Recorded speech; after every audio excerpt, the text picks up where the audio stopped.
کہنے لگی میں پڑھانے تو نہیں لائی تھی، میں تو آپ کو رب کا ولی سمجھتی ہوں، میں تو نوکری کرانے لائی تھی، نوکری۔ حضرت انس بن مالک کہتے ہیں میری اماں بھی حضور کی بارگاہ میں دے گئی تھی، حضور کی بارگاہ میں۔ یہ نہیں کہا تھا کہ یا رسول اللہ پڑھا دیں، ہاں ہاں میں ذمہ داری سے بات کر رہا ہوں، یہ نہیں کہا تھا حضور مجاہد بنا دیں، یہ تھوڑی کہا تھا کہ یا رسول اللہ صلی اللہ تعالی علیہ وسلم سے مفسر، محدث، محقق، مفتی بنا دیں۔ حضرت انس کی اماں کہہ گئی تھی سونیا جب تک یہ رہے گا نا آپ کی نوکری کرے گا، یہ گھر کے کام کاج کرے گا، ڈیوٹی کرے گا، حضور یہ آپ کی نوکری کرے گا۔ تو میرے محبوب نے پھر دعا کر دی، اللہ اسے برکت عطا فرما۔ تم سمجھتا ہے خدمت والا خالی رہ جاتا ہے؟ جتنا ذائقہ خدمت والے کو ملتا ہے، جو اس کے نصیب میں آتا ہے، وہ کسی کا نصیب کہاں بھائی۔ حضرت انس کہتے ہیں حضور نے دعا کر دی، برکت کی۔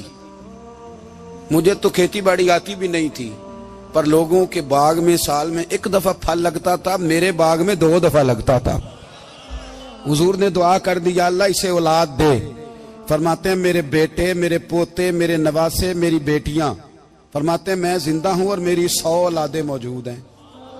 پریشان ہو گیا 100 سن کے کہ بچے 2 ہی اچھے، 100 اولادیں میری موجود ہیں۔ حضرت انس بن مولانا سردار احمد صاحب کے پاس نا چھوڑ گئی بچہ، کہنے لگی حضرت جی میں کو پڑھانے کے لیے تھوڑا چھوڑ گئی ہوں، میں تو اس لیے چھوڑ کے گئی ہوں کہ آپ مہربانی کریں، خدمت کرائیں۔ تو حضرت جی کہنے لگے کوئی ایسا کام ہی نہیں، خدمت والا کیا کراؤں؟ کہنے لگی پٹھے پوا لیا کرو جی۔ ان لڑ پیندے نے، کہنے نے بچے کام کر دیں مدرسے دا۔ حالانکہ اب کہاں بچے کام کرتے ہیں، اب تو گزر گیا دور، اب تو بچے کام کراتے ہیں۔ اب بچے بھی ناراض ہو رہے ہیں، گھور گھور کے دیکھ رہے ہیں۔ صحیح پہ رہا ہوں آپ کو، بچے کام کراتے ہیں، بچے کہاں کام کرتے ہیں۔ کہنے لگی یہ چارہ ڈالے کرے گا آپ کی بھینسوں کو۔ تو حضرت نے اس کو کہا کہ بی بی چارہ میری بھینسوں کو ڈالنے کے لیے میں نے بندہ رکھا ہوا ہے، تو جا لے جا۔ کہنے لگی ہاتھ باندھ کے حضور مہربانی کریں رکھ لیں، چارہ ڈالے گا۔ اور پتر توجہ سے چارہ ڈالنا حضرت کی بھینسوں کو۔ رونے لگی، حضرت نے رکھ لیا، مہینے کا خرچہ بھی دیتے۔ شام کو نا وہ سارا دن کام کرتا، شام کو آ کے پیروں میں بھی بیٹھ جاتا، حضرت جی لائیں تیل تھوڑا سا، پیر نہ دبا دوں۔ 8 سال ساتھ والے پڑھتے رہے، یہ بیچارہ نوکری کرتا رہا، میرا روپ بھی نہیں تے میرا رنگ بھی نہیں، اور مینو یار منان دا ٹنگ بھی نہیں۔ کبھی کبھی نا حضرت بلال حبشی فارغ ہوتے نا تو نبی پاک کی بارگاہ میں عرض کرتے حضور کوئی کام تو نہیں، سارے ہو گئے، حضور جاؤں ذرا، چلے جاتے۔ ایک دن سلمان فارسی کہنے لگے یا رسول اللہ یہ بلال کہاں جاتا ہے؟ فرمایا جا دیکھ کے تو آ۔ حضرت سلمان واپس آئے تو آ کے رونے لگے، کہنے لگے سونیا جب یہاں سے جاتا ہے نا تو جا کے سیدہ فاطمہ کی چکی پیسنی شروع کر دیتا، بی بی صاحبہ کے کام کرنے لگتا ہے، گھر میں جا کے اسنین کی ڈیوٹی کرتا ہے، وہاں بھی کام یہاں بھی کام۔ وہ چارہ ڈالتا رہا، اس نے چارہ ڈالا۔ حضرت محدث اعظم کی بھینسوں کو دستار فضیلت کا وقت آ گیا، سارے پگڑیاں سجا کے آ گئے، آج دستار ہوگی۔ یہ نہ پیچھے ہو کے بیٹھ گیا، چونکہ پڑھا ہی نہیں تھا تو دستار کاہے کی، دستار تو اس کی جو پڑھے گا، ہم نے تو پڑھا ہی نہیں، ہم نے تو یار پڑھا، گھر پڑھا، ڈیوٹی کری۔ حضرت محدث اعظم رحمت اللہ علیہ کے ہاں جب اعلان ہونے لگا نا کہ اب دستار ہوگی تو حضرت نے پہلا اعلان اس کا فرمایا۔ تو مجھے والا بندہ کپڑے بھی کدی کدی بدل دے نا، وہ کہتا ہے جس حال میں بھی تھا میں پلٹ کے دیکھنے لگا کہ پڑھا پڑھایا تو ہے، کوئی شے نہیں، تو یہ ماجرا کیا ہے؟ پیچھے سے اٹھ کے آئے تو کہتے ہیں باقیوں کی دستار کسی عالم نے کی، کسی صوفی نے کی، لیکن یہ بھینسوں کو چارہ ڈالنے والا جب آیا تو محدث اعظم نے فرمایا پگڑی کے بال کو کوئی ہاتھ نہ لگائے، یہ ساری دستار میں نے کرنی ہے۔ اور فرماتے ہیں حضرت بال بھی دیتے جاتے تھے اور آنسو بھی بہاتے جاتے تھے، ماتھا بھی چومتے تھے، اور فرماتے تھے دستار کے بعد چلا تو نہیں جائے گا یار، مجھے تو عبادت بھی نہیں رہ گئی، مجھے تو چابیوں کو بھی نہیں پتا کون سی کہاں رہتی ہے، جائے گا تو نہیں تو رو پڑا، کہنے لگا سونیا جائے تو وہ جس کے پلے کچھ ہے ہو، آتا جاتا تو ہے کچھ نہیں، مجھے کس نے رکھنا ہے، میں نے کہاں جانا ہے، ادھر کہاں تو ادھر ہی رہوں گا۔ وہ اس طالب علم کے سارے استاد بھائی کہتے ہیں اس نے دستار کرائی، پڑھا پڑھایا کچھ نہیں، پر جو مسئلہ اڑ جاتا تھا نا، وہ جو اڑ جاتا تھا نا، وہ جا کے اس سے پوچھتے تھے تو کتابیں کھولنے کی ضرورت نہیں پڑتی تھی۔ حضرت ام سلمہ رضی اللہ تعالیٰ عنہ کہتی ہے میں نے عرض کی یا رسول اللہ صلی اللہ علیہ وسلم میری بچی بڑی بیمار ہے، تو مجھے کسی نے کہا ہے یہ تھوڑی سی نشے والی چیز ہے، یہ بنا کے تیار کر کے دو، صحیح ہو جائے گی، بیمار ہے بچی تو یہ نشے والی چیز ہے، اس کو تیار کر کے دو، تھوڑا نشہ ہے۔ اگرچہ بعض، میں نے شروع میں کہا، بعض لوگ مریض کو، سخت مریض کو ایسی ادویات جو مجبوری بن جائے اس کی گنجائش اور اجازت دیتے ہیں، محتاط علماء تو اس میں بھی بہت ساری چیزیں پہلے بیان کرتے ہیں، لیکن اس نے کہا جی میرا نشہ دینا ہے شفا کے لیے۔ حضرت ام سلمہ کہتی ہے میرے نبی پاک نے میری طرف دیکھا، میری طرف، تو میں نے کہا یا رسول اللہ آپ کیا فرمانا چاہ رہے ہیں؟ تو نبی پاک نے فرمایا ام سلمہ کبھی ناپاک چیز میں بھی شفا ہوئی ہے، کبھی ناپاک چیز میں بھی، کبھی شراب اور خمر میں بھی شفا ہو سکتی ہے۔ شفا رب کریم نے رکھی ہے پر شہد کے اندر رکھی ہوئی ہے، شفا اللہ نے رکھی ہے قرآن مجید میں رکھی ہوئی ہے، تو اس میں بھی کبھی یہ حضور نے بیان کیا ہے کہ اس کے اندر شفا ہو سکتی، تو امت کتنی دلیری کرتی ہے جو یہ مشورے دیتی ہے کہ اس کے اندر نشہ ہے، شراب ہے، تو کھانسی چلی جائے گی تو فلانی بیماری چلی جائے گی۔ نہ آؤ ان چیزوں پہ، نہ اپنے ایمان کو خرابی دو، اور نہ ایسی باتیں کرو جس سے کہ ڈائریکٹ رسول اللہ صلی اللہ علیہ وسلم کے واضح ارشادات کی مخالفت ہو۔ میرے نبی پاک صلی اللہ علیہ وسلم نے فرمایا، اور پھر کچھ لوگ کہتے ہیں تھوڑی پی ہے جی۔ اب تو میں تجزیے میں پڑھ رہا تھا کہ ایسی شراب ایجاد ہو گئی ہے، لوگ شراب پیتے ہیں اور وہ مست بھی رہتے ہیں، کار بھی چلاتے رہتے ہیں، کہتے ہیں جی نہیں ہمارا ذہن معاف نہیں ہوا تو یہ والی صحیح ہے، نشہ نہیں لاتی۔ میرے نبی پاک صلی اللہ علیہ وسلم نے فرمایا جس چیز کی تھوڑی مقدار، زیادہ مقدار حرام ہے اس چیز کی تھوڑی مقدار بھی حرام ہے، جس کی زیادہ مقدار حرام ہے اس کی تھوڑی بھی۔ تو خمر اور شراب اگر فل پینا جائز نہیں تو تھوڑی پینا بھی جائز، یہ حرام ہے اور حرام تھی اور قیامت تک حرام ہی رہے گی۔ میرے نبی پاک صلی اللہ علیہ وسلم نے منع کیا اور حضور نے اظہار ناپسندیدگی فرمایا، اور میں 40 دن تو عبادت ہی قبول نہیں ہوتی شراب پینے والوں جب تک سچی توبہ نہ کرے۔ یہ لفظ جب ادا کرتا ہوں تو شرم سے میری زبان لڑکھڑاتی ہے کہ یار درباروں پہ بھی نشہ بکتا ہے۔ میں یہ بات کر رہا ہوں صوفیاء کا ترجمان، درباروں پہ، مزاروں پہ، اور سجادہ نشینوں تمہیں زمین نگل جائے، آسمان تمہیں لے اڑے، تم پر قہر نازل ہو، تم نے باپ دفن کر کے تو وہاں نشے کا اڈا بنا لیا، ماؤں سے بیٹے چھیننے لگے ہو، عورتوں کے سروں سے کپڑے چھیننے لگے ہو، سہاگ مارنے لگے ہو، بیٹیاں اور بیٹے یتیم کرنے لگے ہو، نشہ بیچتے ہو درباروں اور مزاروں پہ، یہ تماشا لگ گیا۔ آپ کیسے کروں یہ بات، پر کرنی پڑ رہی ہے، مجبوری ہے، یہ مضمون مکمل نہیں ہو سکتا۔ بند کر دیں وہ دربار، ہمیں نہیں چاہیے جن درباروں پہ نشہ بکتا ہے۔ میں ذمہ داری سے کہہ رہا ہوں، بات ریکارڈ ہو رہی ہے۔ جوتے کی نوک پہ وہ سجادہ نشین جو امت کو ڈرگز دیتا ہے، وہ سجادہ نشین کا ڈیرا نہیں، وہ گند کا اڈا ہے، وہاں سے فیض نہیں مل رہا، امت کی تباہی ہو رہی ہے۔ بتا دو، پھیلا دو، اس کو اعتراض کرنا ہے کرو۔ میرے رسول پاک سید عالم صلی اللہ تعالی علیہ وسلم کا دین ضروری ہے، کسی پیر کی سجادگی ضروری، بولیے سجادگی ضروری، بڑی ذمہ داری سے کہہ رہا ہوں اور نمائندگی کر رہا ہوں اپنی جماعت کی۔ نہ ہمارے بزرگوں نے کل اس کی حمایت کی تھی، نہ آج کرتے ہیں، نہ قیامت تک کریں گے۔ بند کر دے وہ دربار اور مزار۔ بزرگ دنیا میں یہ کام کرنے آئے تھے، اور ہماری سوچ اتنی گر گئی ہے، اتنے ہم کمزور ہو گئے۔ کہتے ہیں جب اس کو چڑھ جاتی ہے تو پھر بڑی معرفت کی باتیں سناتا ہے۔ تجھے شرم نہیں آئی ہے لفظ کہتے ہوئے؟ اب نشئی تجھے معرفت سکھائے گا؟ اب تو شرابی سے، بھنگی چرسی سے دین سیکھے گا؟ کہتے ہیں اس نے پی ہوئی تھی، چڑھی ہوئی تھی، بات کر دی تو میرا کام بن گیا۔ اتنی گندی اور میلی سوچ صاحب ایمان کی ہوتی ہے، تو اب نشیوں سے جا کر دعائیں کرائے گا؟ سن، میرے نبی پاک صلی اللہ علیہ وسلم نے فرمایا جو شراب پی لے، نشہ کر لے، اس کی تو 40 دن تک عبادت رب قبول نہیں فرماتا۔ تو کہتا چڑھی ہوئی تھی تو اس نے دعا کر دی، تجھے شرم ہی نہیں آئی بات کرتے؟ حیا ہی نہیں کیا تو نے جملہ بولتے؟ یہ کوئی تصوف اور طریقت ہے؟ جاؤ اٹھا کے لے جاؤ، ایسی کوئی تصوف اور طریقت ہمیں نہیں چاہیے۔ ہمیں وہ والی طریقہ چاہیے جس میں خدا کے قرآن کی بات ہوتی ہے اور محمد مصطفیٰ کے فرمان کی بات ہوتی ہے صلی اللہ علیہ وسلم. تو بھائی یاد رکھو یہ کوئی طریقہ نہیں. ایک مزار ہے, مجھے ایک صاحب کہنے لگے آ جائیں یہاں بھی فاتحہ پڑھیں.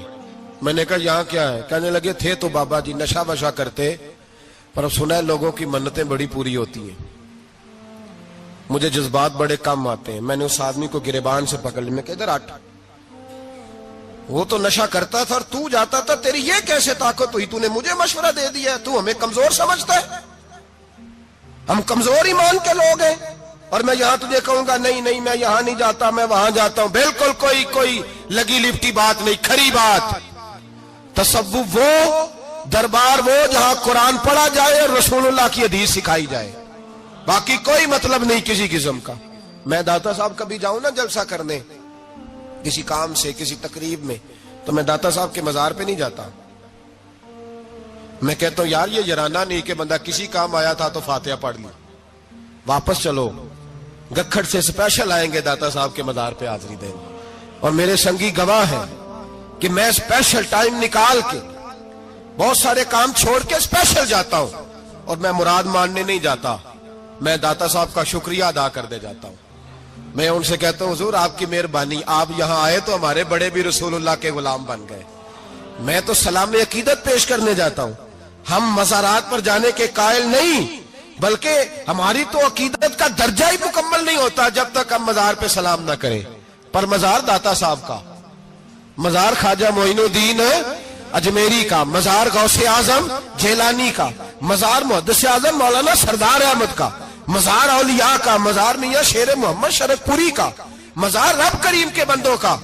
بھنگیوں چرسیوں کے مزار نہیں ہوتے, اور نام ان مزارات کے قائل ہے, بالکل قائل نہیں ہم.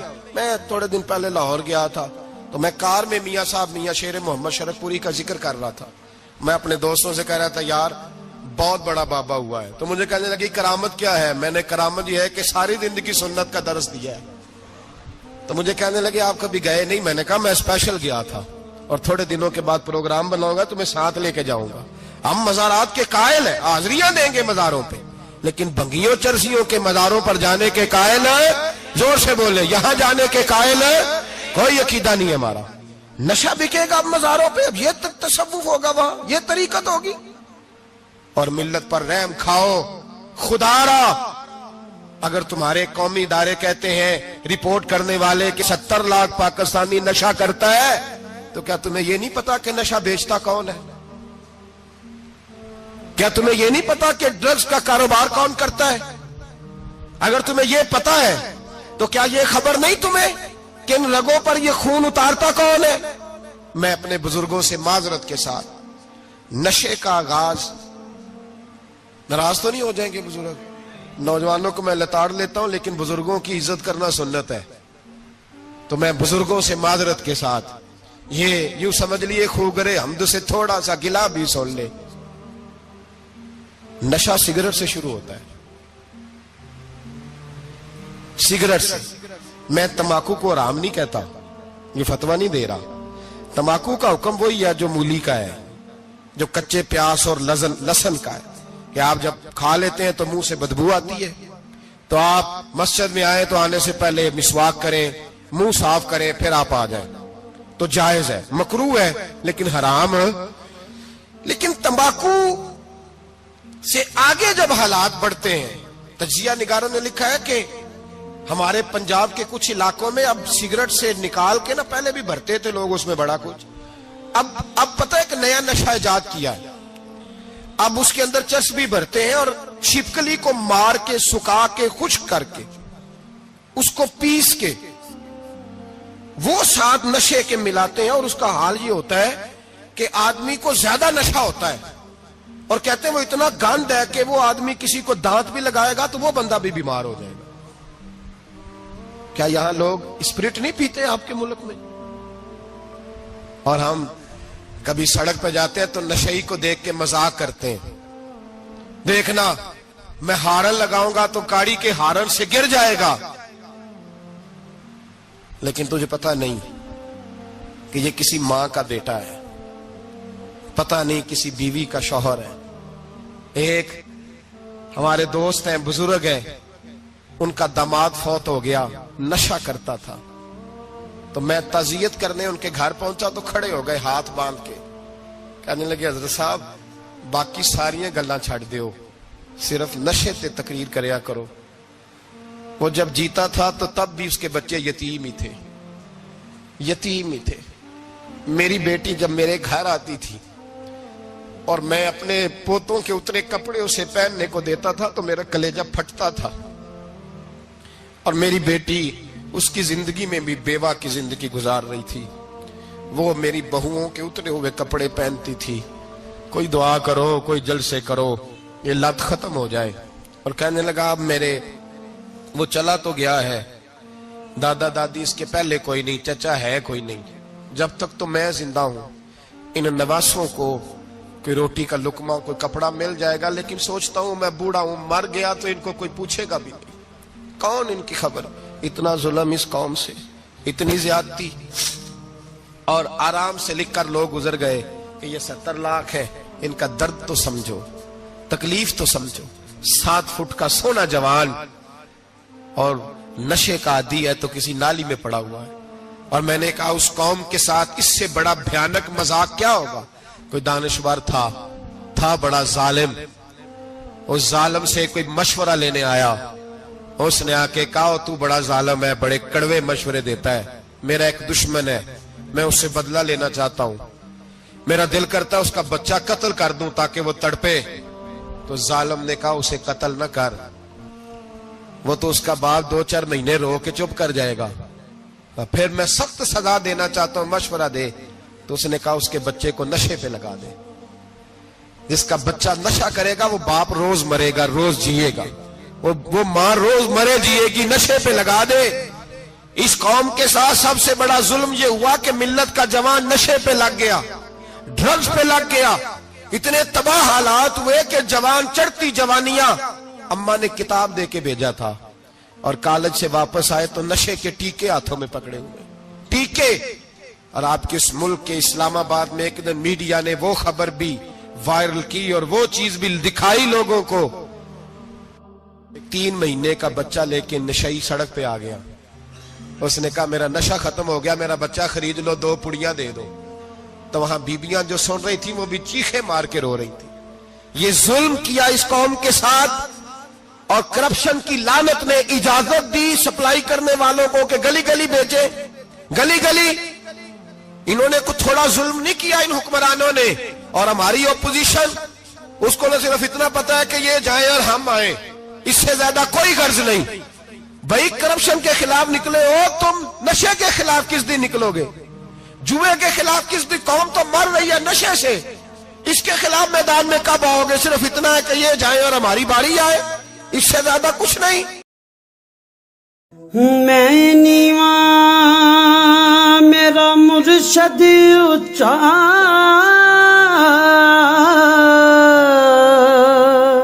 تے میں اچیاں دے سنگ لائی.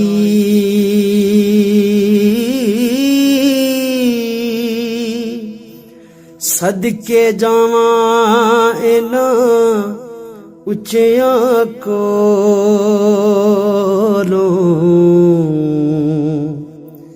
جنہاں نیویاں نال نبھائی. ٹر جانے نے سب رنگ رنگیلے, بس نام خدا دا رہنا.